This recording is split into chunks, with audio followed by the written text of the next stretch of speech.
హైదరాబాద్ తెలంగాణ భవన్లో నిర్వహించిన అంతర్జాతీయ మహిళా దినోత్సవ వేడుకల్లో ఎమ్మెల్సీ కవిత పాల్గొన్నారు. ఈ సందర్భంగా మాట్లాడుతూ జనగణన త్వరగా పూర్తి చేస్తే రాబోయే బీహార్, తమిళనాడు వంటి రాష్ట్రాల్లో మరింత మంది మహిళలు ఎమ్మెల్యేలుగా అవుతారన్నారు. అని ప్రతి మహిళకు 2500 ఇస్తామన్న హామీని అమలు చేసే వరకు కాంగ్రెస్ ప్రభుత్వాన్ని వెంటాడుతామని చెప్పారు. జై తెలంగాణ, జై తెలంగాణ, జై కేసీఆర్, జై బీఆర్ఎస్. అందరికీ నమస్కారం. ముందుగా ఇక్కడ హాజరైనటువంటి మన ఆడబిడ్డలందరికీ కూడా మహిళా దినోత్సవం సందర్భంగా శుభాకాంక్షలు తెలియజేసుకున్నాం. Very very very happy women's day to all of you. జై తెలంగాణ, జై తెలంగాణ. అందరికీ తెలిసిన విషయమే మహిళా దినోత్సవం. కొంచెం సైలెంట్ ఉందాం రా, కూర్చోండి, ఎక్కడో అక్కడ కూర్చోండి, మంచిగా కూర్చోండి, 2 ముచ్చట్లు చెప్పుకుందాం. తమ్ముడు జరుగు, డిస్టర్బ్ చేయ, కూర్చోన్న కూర్చో. ఇవాళ మహిళా దినోత్సవం సందర్భంగా మనం ఒక 2 విషయాలు మాట్లాడుకోవాలి. మాట్లాడుకుందామా వద్దా? మరి సైలెంట్ ఉంటారా లేదా?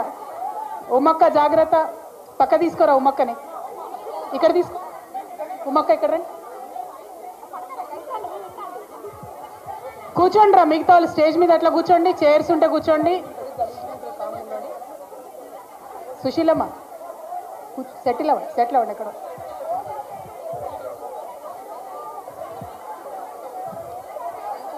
స్టేజ్ మీద ఉన్న వాళ్ళు, దగ్గర ఉన్న వాళ్ళు కూర్చుంటే మిగతా వాళ్ళకి కనబడుతుందటమ్మ. అట్లా థ్యాంక్ యూ. అందరికీ అంతర్జాతీయ మహిళా దినోత్సవం సందర్భంగా శుభాకాంక్షలు తెలియజేసుకుంటున్నాను. ఇవాళ మళ్ళీ ఒకసారి మనందరం కూడా పర్లేదు చైర్స్ ఉంటే కూర్చోండి, లేకపోతే వెనక్కి నిలబడండి అంతే. భర్త ఎట్లా, ఇల్లు ఎట్లా అన్నటువంటి విషయాలే ఆలోచిస్తుంది. ఒక్క 2 రూపాయలు ఆడబిడ్డ సంపాదించుకుంటుందంటే ఏం ఆలోచన చేస్తుంది? నా కొడుకునే స్కూల్లో వేయాలి, నా బిడ్డనే స్కూల్లో వేయాలి, ఏం వీళ్ళకు నెక్స్ట్ చదువు ఎట్లా చెప్పాలి, మంచి ఉద్యోగం ఎట్లా రావాలి అనేటటువంటి ఆలోచన ఉంటుంది. అదే ఒక మగవాడికి 1000 రూపాయలు అదనంగా వస్తే పార్టీ ఎక్కడ చేసుకోవాలి, దోస్తులతో ఏడకు పోయి దావత్ చేసుకోవాలనే ఆలోచన ఉంటుంది. అవునా కదా? అంటే ఆడబిడ్డలకు ఎప్పుడైనా కూడా ఇంట్రెస్ట్ పిల్లలు, ఇల్లు, భర్త, సమాజము వీటి మీద ఎక్కువ ఉంటుంది. అది మనందరికీ తెలిసిన విషయం. అందుకోసమే ఎన్ని ప్రభుత్వాలు ఎన్ని రకాలుగా ప్రయత్నాలు చేసినా, మహిళా నాయకులుగా ఇంతమందిని మనందరం ప్రయత్నం చేసినా దేనికోసం ప్రయత్నం చేస్తాం? ప్రతి ఆడబిడ్డకు ఒక 2 రూపాయలు అదనంగా ఇన్కమ్ రావాలని ప్రయత్నం చేస్తాం. భారతదేశం ముందుకు పోవాలి, భారతదేశం ఎదగాలి అని అంటే ఎట్లా ఎదుగుతుంది? ఈ అంశం.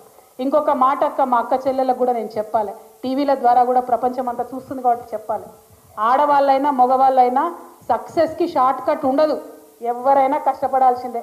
ఆడవాళ్ళు ఇంకెక్కువ కష్టపడాలి. ఇగో ఇక్కడ ఉన్న మా అక్కలందరికీ తెలుసు, ఎమ్మెల్యేలుగా గెలిచిన వాళ్ళు ఉన్నారు, జెడ్పీ చైర్మన్లుగా చేసిన వాళ్ళు ఉన్నారు, మినిస్టర్లుగా చేసిన అక్కలు ఉన్నారు, ఎంపీలుగా చేసిన వాళ్ళు ఉన్నారు. మా అందరికీ కూడా తెలుసు ఎన్ని కష్టాలు ఉంటాయో. అయినా సరే కష్టపడదాం. ఎందుకంటే ఆమె ఇంటిని చూసుకున్నది కాబట్టి ఇవాళ వారు అంత పెద్ద నాయకులే.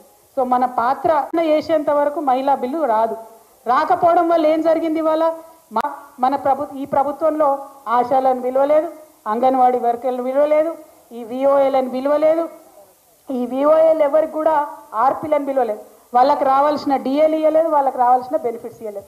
సో ఇవన్నీ కూడా మనం అడగాల్సినటువంటి అవసరం ఉంది. ఒక పక్క కేంద్ర రాష్ట్ర ప్రభుత్వాల మీద యుద్ధం చేస్తూ, ఇంకొక పక్క తెలంగాణ సంస్కృతి అయినటువంటి బతుకమ్మను, బోనాలను కాపాడుకుంటూ